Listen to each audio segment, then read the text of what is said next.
우리가 지난 주간에는 참고 기다리라 이런 말씀을 가지고 나눴는데요. 오늘은 성령에 관한 이야기를 좀 해보려고 합니다. 민수기를 보면 이스라엘 백성들이 애굽에서 출애굽을 하고 난 이후에 광야를 여행합니다. 광야를 여행하면서 매일같이 뭐를 먹었냐면 만나를 먹었어요. 여러분 아무리 좋은 음식이라도 그죠? 일주일이 되고 한 달 동안 내내 그걸 먹으면 아주 질릴 겁니다. 이스라엘 백성들이 그거를 지지고 볶고 삶고 별의별 방법을 다 해봤지만 너무 질렸어요. 그래서 너무 지겹게 만나만 먹다 보니까 뭐가 생각이 났어요? 고기가 생각이 났습니다. 그래서 고기를 달라고 어느 날 데모를 하기 시작했습니다. 이걸 보고 모세가 너무나 기가 막히고 어처구니가 없어서 하나님께 엎드려서 하나님 왜 나에게 이렇게 무거운 짐을 지워주십니까? 하소연을 합니다. 그때 하나님께서 모세에게 이런 말씀을 합니다. 모든 백성 중에서 칭찬받고 지혜가 있다고 판단되는 어른 70명을 뽑아라. 그리고 그들과 함께 짐을 나누라 라고 말합니다. 그 70명의 장로들이 하나님 앞에 모이자 하나님이 그들에게 성령을 부어주셨습니다. 하나님께 성령을 부어주시는 그날 말 안 듣는 둘이 집 안에 있다가 그들까지도 성령에 충만하여 예언을 하기 시작했습니다. 그걸 보고 있던 여호수아가 배가 좀 아팠나 봐요. 말도 안 듣고 집에 뺀질거리고 있는 저 사람들마저 성령을 주었는데 저거 뺏읍시다 하고 모세에게 얘기를 합니다.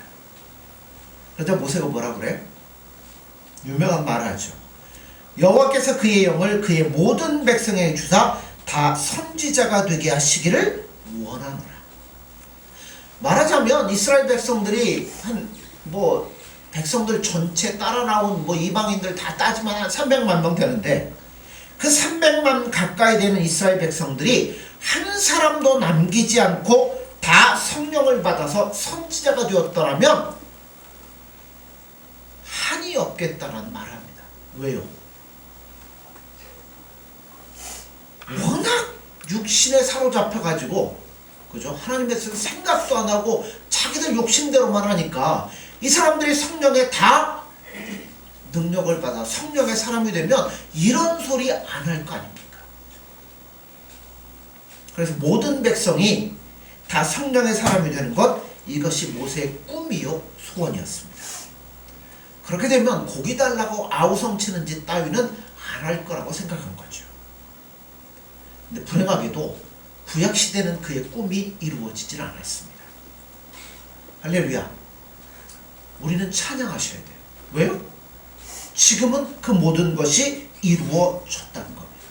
하나님은 예수님을 믿는 모든 자들에게 남녀노소 구별 없이 모두 성령을 부어주십니다.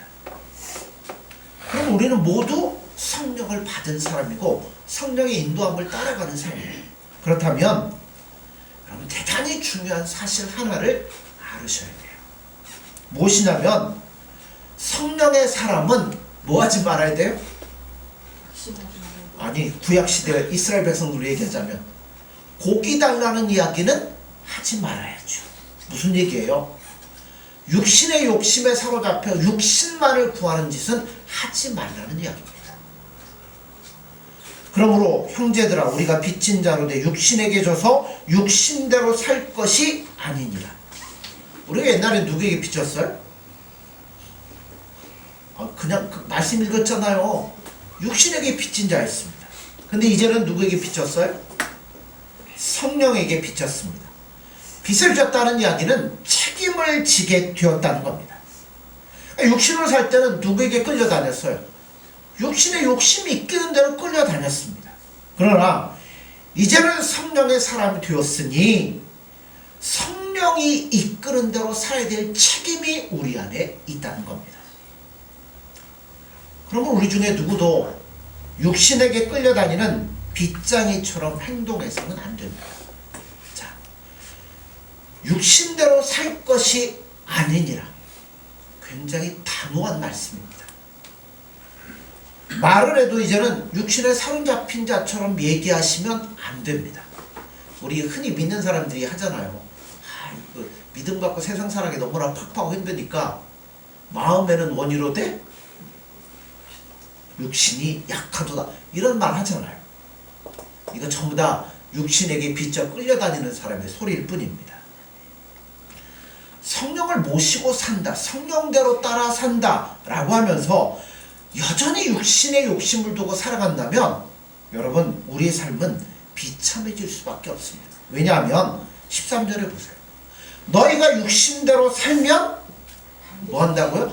반드시 죽을 것이로되. 반드시 죽는다고 해요. 이 말씀은 하나님의 에덴 동산에 누구에게요?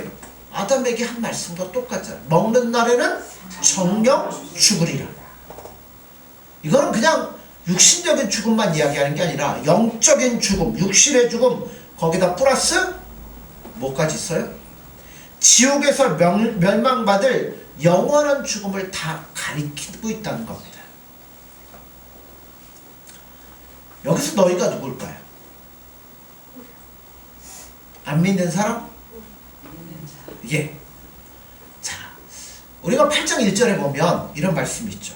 그러므로 이제 그리스도 예수 안에 있는 자에게는 결코 정죄함이 없다라고 했습니다. 정죄함을 받을 수 없는 하나님의 자녀가 육신대로 살면 어떻게 된다는 거예요? 반드시 죽는다는 겁니다. 아니, 예수님 안에 있는 자에게는 정죄함이 없다면서요. 근데 왜 죽어요? 모순된 말씀 같습니다. 그런데도 죽는다는 이야기는 엄중한 경고의 말씀이 그 안에 담겨져 있습니다. 여러분 예수님 사랑하시죠? 예수님을 모시고 사시죠? 성령을 모시고 있습니까? 물으면 다 아멘 아멘 하고 대답을 해요. 그런데 많은 사람들이 세상에 나가면 육신대로 사는 사람처럼 행동하는 것들을 볼 때가 많이 있습니다. 만나면 뭔 얘기예요? 뭐 돈 얘기, 이런 얘기죠. 조금만 더 깊게 말을 나눠보면 예수님 믿는다고 하면서 자기밖에 모르는 것을 볼 때가 많이 있습니다. 심지어 뭐 예수님이니 믿음이니 얘기할 때도 그 밑바닥에는 뭐가 깔려있는, 자기 중심적인 생각이 너무나 많이 깔려있는 것들을 볼 때가 있습니다. 그러니까 성령을 모시고 산다, 예수님의 뜻대로 산다 하지만 어쩌면 스스로 속고 있는 건지도 모른다는 겁니다. 이런 사람들은 반드시 죽는다고 하나님이 경고하고 있습니다. 로마서 11장에도 비슷한 말씀이 나와요. 높은 마음을 품지 말고 도리어 두려워하라.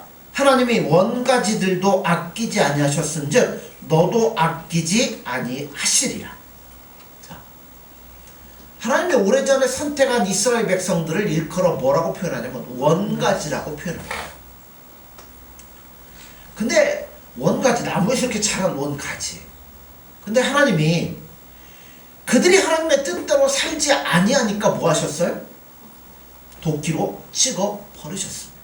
그렇다면 오늘 우리들은 이스라엘 원가지라고 그러면 우리는 뭐쯤 될까요? 거기다 붙여놓은 접붙임 받은 격가지 정도밖에 안 된다는 겁니다. 하나님께 순종하지 아니하면 원가지도 쳐버리시는데 곁가지인들 내버려 두시겠느냐는 거죠. 우리가 예수 믿는다고 하면서 정말 성령을 의지하며 성령님이 기뻐하는 뜻대로 살아가지 아니하면 하나님이 인정 안 하시겠다는 겁니다. 어떻게 보면 무서운 경고의 말씀이기도 해요. 그러므로 성령의 사람은 육신대로 살면 반드시 죽습니다. 그러나 실제로 성령의 사람은 절대로 죽지 않습니다. 왜요? 진짜 성령께서 인도하는 사람은 성령의 뜻대로 살아가니까 죽지 않을 거라는 거예요. 그러니까 괜히 여기서 여러분 두려워하지 마십시오. 내가 성령의 목소리를 듣고 성령님이 인도하는 대로 이끄실 때 따라가는 자들은 결코 정죄함이 없을 겁니다. 그렇다면 우리가 성령으로 사는 증거를 날마다 행동으로 입증할 수 있어야 돼요. 왜 그런가 하면 자, 8장 14절을 보세요. 무릇 하나님의 영으로 인도함을 받는 사람은 곧 하나님의 아들이라. 여기 인도함을 받는다 했어요. 인도한다는 게 헬라어로 아고나이예요. 이 단어의 뜻은 강제로 끌고 간다는 의미가 있습니다. 성령은 우리가 육신으로 살던 시절에 잘 하던 것들을 못하게 자꾸 우리 마음속에서 태클을 걸기 시작하십니다. 그러니까 육신대로 살던 대로 가려고 그러면 막으시겠죠. 또 성령이 이끄는 대로 안 가려고 그러면 뭐 하시겠어요? 강력하게 우리의 행동을 끌어서 그쪽으로 가도록 인도를 하실 거라는 겁니다. 그러니까 우리가 버틸라고 해도 결국은 못 버티고 따라갈 수밖에 없는데, 그래서 뭘 하시냐면 육신에 대해서는 아니요 라고 대답하게 하십니다. 성령에 대해서는 항상 그렇습니다 하고 따라가도록 만드는 것이 성령님의 인도하심입니다. 그러니까 중요한 게 있어요. 성령님의 그 뜻대로 인도함을 받는 사람은 결코 우리의 삶의 운전대를 육신에 맡기지 않습니다. 예수님께 내어드리고 성령님께 인도하는 대로 살아가려고 한다는 겁니다. 성령이 가라고 하면 가고, 서라고 하면 서고, 오라고 하면 오는 겁니다. 본문을 보면 성령의 인도를 받는 사람이 실제로 무엇을 할 수 있는지를 설명해 주고 있는데요. 13절에 보세요.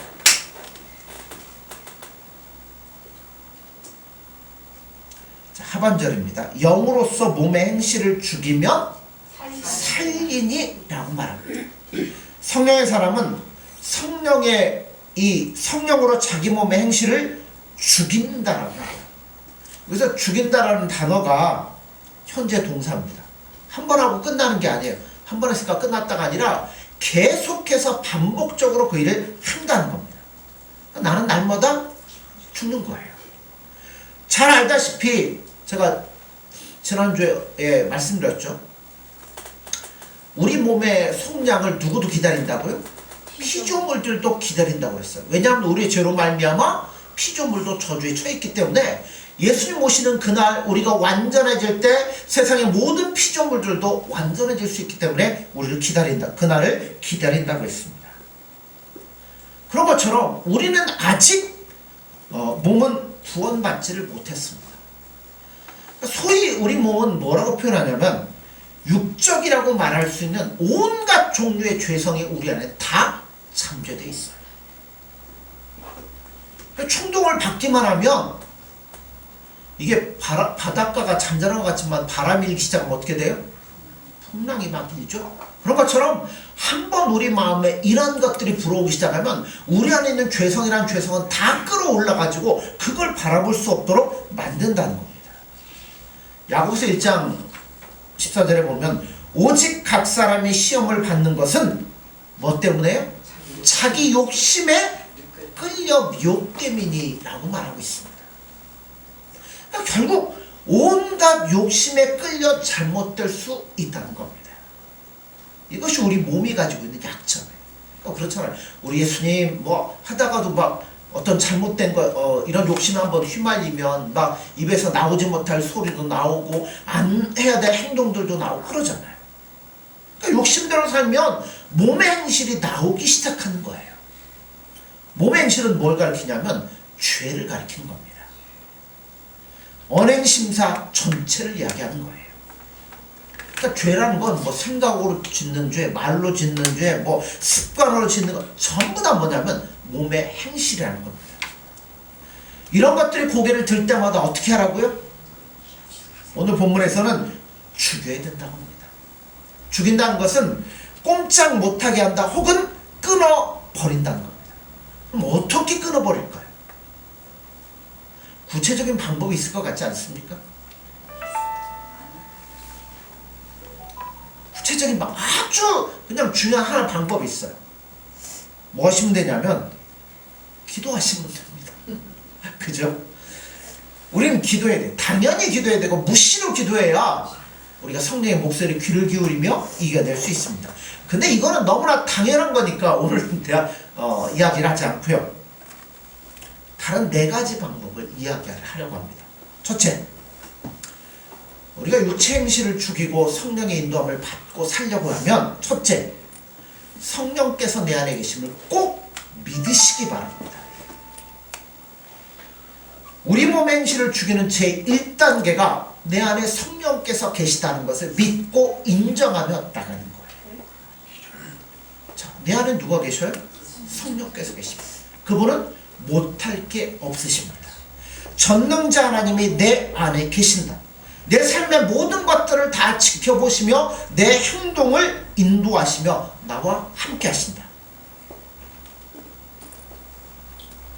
그분이 나로 하여금 죄악에 끌려 들어가지 못하도록 나를 막아주신다. 그거를 여러분 꼭 믿으셔야 된다는 겁니다. 왜냐하면 성령께서는 우리가 믿는 만큼 역사하시는 겁니다. 우리가 안 믿으면 안 믿는 만큼 우리를 도우실 수가 없어요.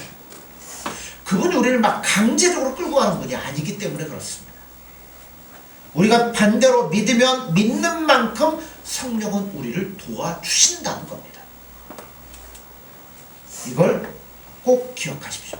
그래서 여러분, 우리가 어떤 어려운 문제나 유혹이나 이런 거에 만나게 되면 일단 뭐 하시면 내 안에 성령께서 계시는 것, 그걸 인정하고 그분을 의지하며 나아가야 돼요. 이거 안 하고 내 힘으로 어떤 환경 이겨보겠다 확 열심히 나가다 보면 어떤 고백이 나오냐면 바울의 고백이 나와요. 오라 나는 곤고한 사람이로다.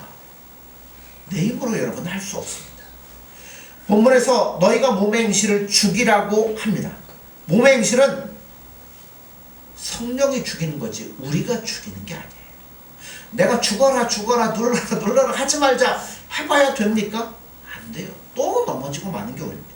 그러므로 성령께서 일하실 수 있도록 여러분 해드려야 된다는 거예요. 그게 뭐냐면 그거 첫 번째가 뭐냐면 성령을 인정하고 믿으라는 이야기입니다.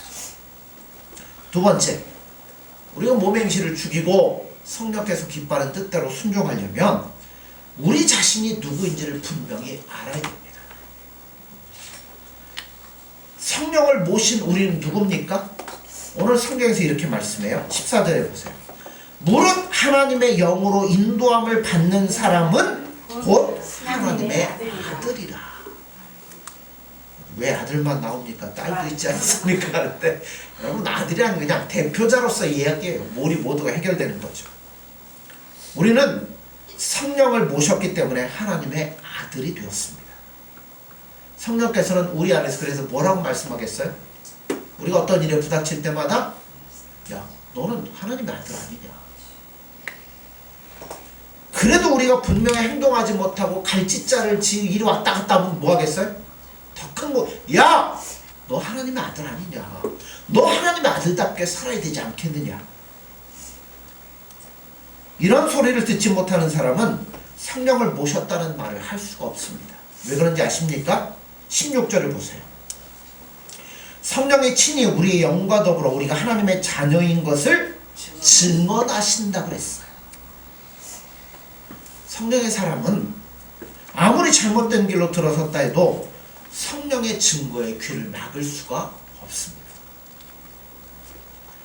성령은 항상 우리 속에서 가르쳐 주십니다. 하나님의 자녀답게 살아야 되지 않겠냐. 이렇게 하는 거는 하나님이 기뻐하지 않는 거 아니겠냐. 우리 어떤 일 할 때 그러잖아요. 야, 이렇게 하면 내가 하나님의 자녀 아닌데, 이렇게 하면 안 되는데. 그런 말씀을 우리 가운데서 우리 의식을 깨워주시는 일들을 성령께서 하신다는 겁니다. 자, 세 번째, 유혹 앞에서 단호한 태도를 취하셔야 됩니다. 어떤 유혹들이 올 때 뭐 애매하거나 적극성이 없는 태도는 성령께서 기뻐하시지 않으십니다. 안 돼라고 할 때는 반드시 뭐 해야 돼요? 안 돼라고 말할 수 있어야 됩니다. 우리 그런 경우 있잖아요. 뭐 이거 꼭 죄도 아닌데 이 괜찮지 않나? 뭐 이런 생각을 할 때가 있는데요. 그러한 애매한 행동 안 됩니다. 절대 안 됩니다. 솔직히 말해서 누구나 스스로 약하다고 생각하는 여러분도 한두 가지 다 갖고 계시잖아요.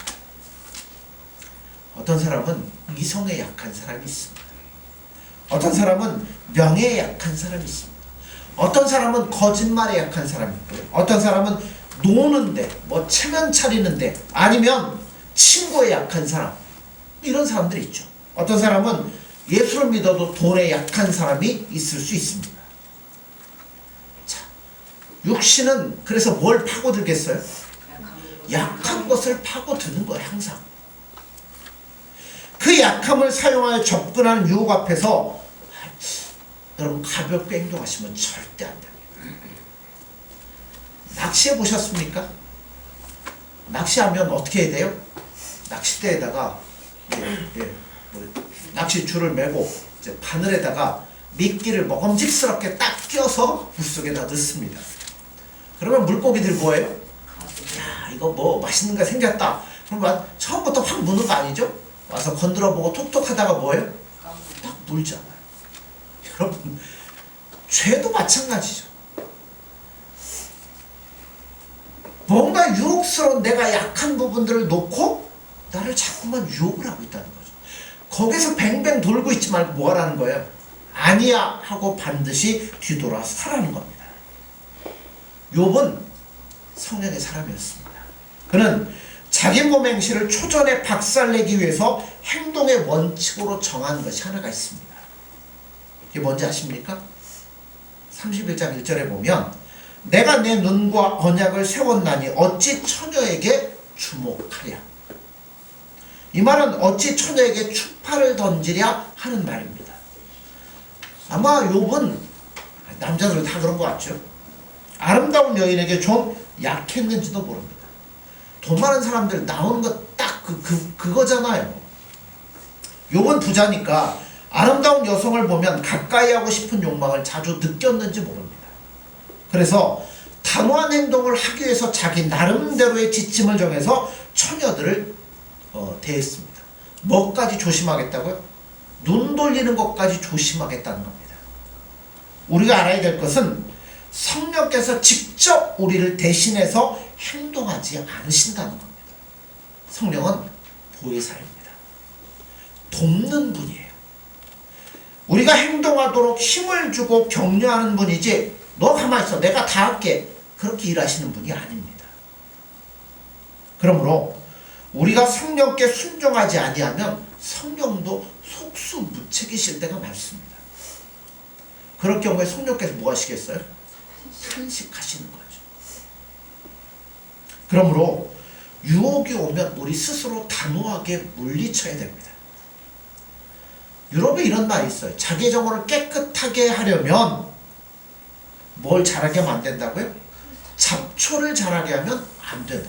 잡초 잘하면 순식간에 정원 망치는 거죠. 그러니까 뭐 해야 돼요? 잘할 때마다 뽑아야 된다는 이야기예요. 우리 마음을 하나님이 계시는 거룩한 전으로 만들기를 원하신다면 우리 마음속에서 일어나는 이 육신의 그죠? 정욕의 찌꺼기들 잡초들이 날 때마다 쏙쏙 뽑아서 버리는 일들이 있어야 예수님이 기뻐하는 사람으로 살아갈 수 있다는 겁니다. 이것이 몸의 행실을 죽이는 겁니다. 자, 마지막으로 말씀으로 무장하시기를 바랍니다. 시편 119편 9절 11절에 보면 이런 말씀이 있어요. 청년이 무엇으로 그 행실을 깨끗하게 하리이까? 주의 말씀만 지킬 따름이니이다. 내가 주께 범죄하지 아니하려 하여 주의 말씀을 내 마음에 두었나이다. 우리가 말씀을 마음에 담고 묵상할 때 성령은 그 말씀을 칼처럼 사용하셔서 우리를 인도해 주시는 겁니다. 미국에서는 어느 목사님이 2주간 동안 세미나가 잡혀서 카나다에 이제 가게 되었습니다. 미국은 보통 그렇게 가면 부부가 같이 가는데 하여튼 무슨 일 때문에 혼자 가시게 됐어요. 2주니까 이제 주일이 한 번 빠지게 되죠. 세미나 참석하고 주일날 뭐 가까운 데 가서 이제 예배 드리고 이제 왔는데 아내는 없고 혼자 있으려니 뭐 외롭기도 하고 고독하기도 하니까 호텔을 들락날락 이곳저곳 왔다 갔다 이렇게 하며 서성거리고 다녔다고 합니다. 그런 의미에서 보면 미국 사람들은 좀 약한 것 같습니다. 부부가 한시라도 떨어져 있으면 견디지를 못해요. 반면에 한국 사람들은 되게 강합니다. 24시간을 떨어져 있어도 전화 한 통 안 하는 거지. 그죠? 그러니까 한국 사람도 가는 것 같아요. 몇 년 동안 안 봐도 떨어져 있어도 사랑이 유지가 돼요. 그러니까 막 어디 사우디아라비아 같은 데서 몇 년 동안 일하고 오고 뭐 외국에 나가서 몇 년 동안 일하고 와도 괜찮은데, 미국 사람들은 그랬다가는 뭐예요? 당장 이혼입니다. 원래 못 살아요. 그래서 이 목사님 호텔 주변을 돌아다니는데 할 것도 없고, 그러니까 이제 가서 잠이나 자자 하고 호텔 입구에 도착해서 엘리베이터 문을 딱 열고 6층을 딱 누르는데 아가씨 둘이 딱 타더래요. 근데 아무 층도 안 누르더니 목사님이 그러더래요. 뭐 오늘 시간 많으시면 우리하고 좋은 시간 보내면 어떨까요? 유혹을 하더래요. 근데 목사님이 순간 위기감을 느꼈다고 합니다. 어떤 위기감이요?